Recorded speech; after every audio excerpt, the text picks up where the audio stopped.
जी अस्सलाम वालेकुम। Fast year biology के 5वें चैप्टर से हमारे पास इंतहाई आसान और सिंपल सा टॉपिक है जिसका नाम है नोमेनक्लेचर।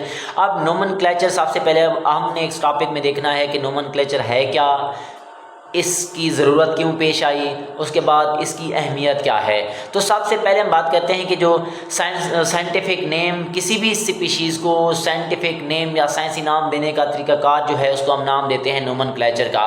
सबसे पहले अगर हम देखें कि हमारे पास नोमेनक्लेचर की ज़रूरत क्या है, इसकी वजह क्या है, तो होता क्या है कि हमारे पास common name for same organism, एक ही जानदार के काफ़ी सारे नाम रख दिए जाते हैं। इसी तरह एक ही जानदार को एक ही नाम, जो यहाँ पे सबसे पहले देखना है कि एक जानदार है उसके काफ़ी सारे नाम हैं, एक ही नाम है वो काफ़ी सारे जानदारों को दिया जाता है, एक कॉमन नेम दिया जाता है विदाउट साइंटिफिक बेसिस, कोई भी साइंसी बुनियाद नहीं है। तो ये सारी की सारी चीज़ें जो हैं वो कन्फ्यूजन का सबब बनती हैं।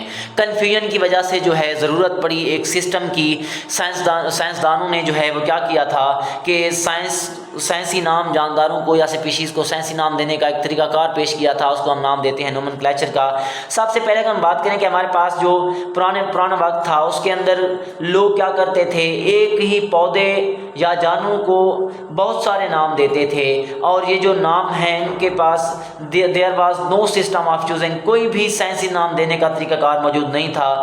वेरियस रीजन्स, मतलब एक ही मुल्क के मुख्तलिफ या दुनिया के मुख्तलिफ इलाकों में एक ही पौधे या जानवर का क्या था कि उसको उनको कॉमन नेम दिए जाते थे। जैसे कि हमारे पास प्याज है, प्याज is the scientific name of onion, मतलब सॉरी प्याज जो है वो प्याज जो है वो उर्दू में किसको बोलते हैं, ओनियन को बोलते हैं। अब जो ओनियन है या प्याज है इसको गांडा बोलते हैं, बासल बोलते हैं, बासल भी बोलते हैं।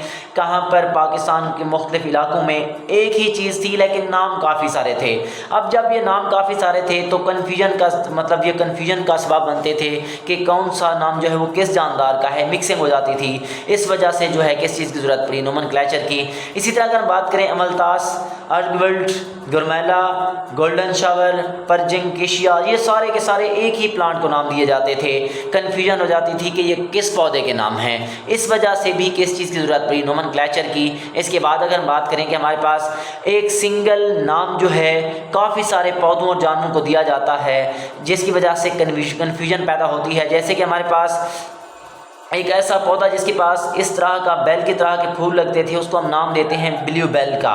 इसकी इसी तरह जो है ब्लैक बर्ड, हमारे पास दो तरह के कौवे होते हैं, पहाड़ी कौवा और आम कौवा, दोनों को ब्लैक बर्ड का नाम दिया जाता था।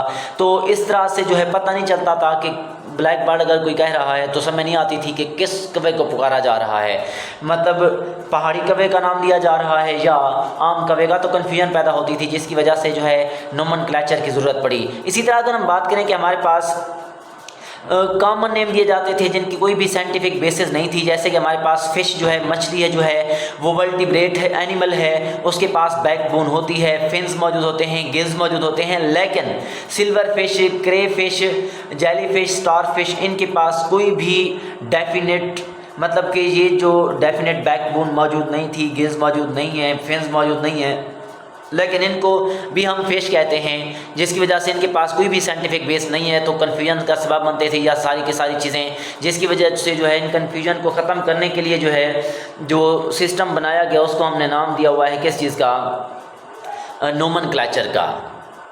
इसके बाद अगर हम बात करें कि हमारे पास नेक्स्ट है बाइनोमियल नोमेनक्लेचर।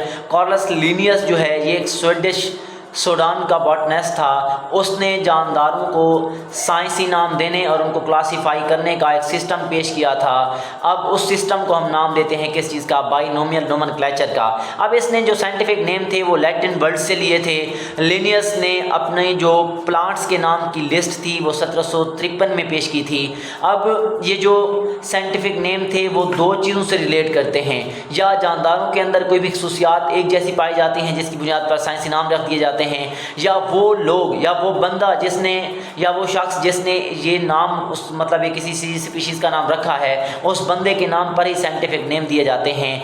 अब उसके बाद उसने एनिमल्स के नामों की लिस्ट का पेश की थी 1758 में। अब ये जो बाइनोमियल नोमेनक्लेचर है जो है उसकी सबसे पहले अगर हम डेफिनेशन की बात करें कि लीनियर सिस्टम जो जानदारों को या स्पीशीज़ को साइंटिफिक नेम देता था। अब ये जो साइंटिफिक नेम है वो 2 वर्ड्स पर मुश्तमिल है।